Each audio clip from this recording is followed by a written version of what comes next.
as I mentioned, the primary election for state offices is in 1 month. And for many of these positions, the primary election is the election.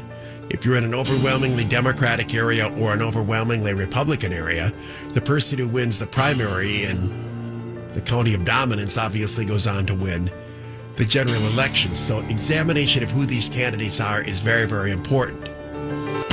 You have to be diligent. I do think that the awareness that we have brought to a lot of people here has resulted in them being very picky about who they have that run. And I think most voters, Republican voters in southeastern Wisconsin, have wanted to elect the most conservative and credible candidate that was out there.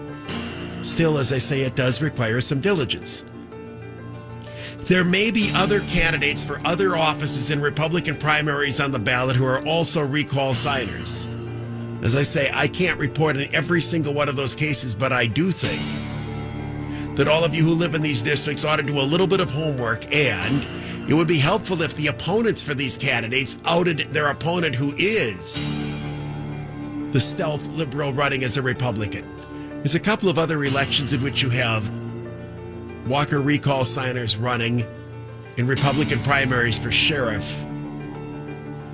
Guy who's running against Dale Schmidt for sheriff in Dodge County, James Ketchum, he's a recall signer. There's another case in Calumet County, where in fact the guy who did the infamous Brandon Dassey interview and his liberal background is running for sheriff in Calumet County. There may be others. So I would encourage you to do at least a little bit of homework and check out these names, especially if they are people you are not familiar with.